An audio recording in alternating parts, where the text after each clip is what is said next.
শীত আসছে, পিঠে খাবো না? কখনো হয়? আমরা যদিও বাইরে থাকি, কিন্তু আমাদের খাওয়া দাওয়া সব কিছু বাঙালিরই মতন। অনেক দিন থেকে ইচ্ছে আছে একটু ললেন গুড় দিয়ে শুকচিলি পিঠে। তোমরা কিভাবে বানাও একটু প্লিজ আমাকে জানাবে। আমি যদিও পারি না, চেষ্টা করতে ক্ষতি কী?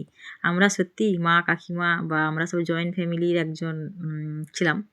তো খুব মিস করি এইগুলো। আমি হয়েছি একজন মা, আমার বাচ্চাদেরকেও সেই শেখাতে হবে, খাওয়াতে হবে। আজকালকার বাচ্চা বলতে এই পিঠে এইসব খায় না, কিন্তু বাইরের মোমো যা হয় আর কি, পিৎজা, বার্গার এইসবে অভ্যস্ত। কিন্তু দেখি চেষ্টা করি। পাতলা পাতলা ললেন গুড় পেয়েছি, আহ! যা লেগেছিল অসাধারণ। চেষ্টা করতে ক্ষতি কী? আমিও খাবো আর সব্বাইকেও খাওয়াবো। আর হয়েছেও দারুণ। আহা! আমার তো জিভে জল এসছে, আর কথা বলতে পারছি না। চলো একটু খেয়ে দেখি কেমন লাগে। আর গুড়টার যা স্বাদ ছিল, আর প্রথম ললেন গুড়, আহা! আর কিছু বলতে পারছি না। আহা! আহা! হুম। চলো অনেক কথা হলো, এবার খেয়ে দেখি কেমন লাগে। ভাষায়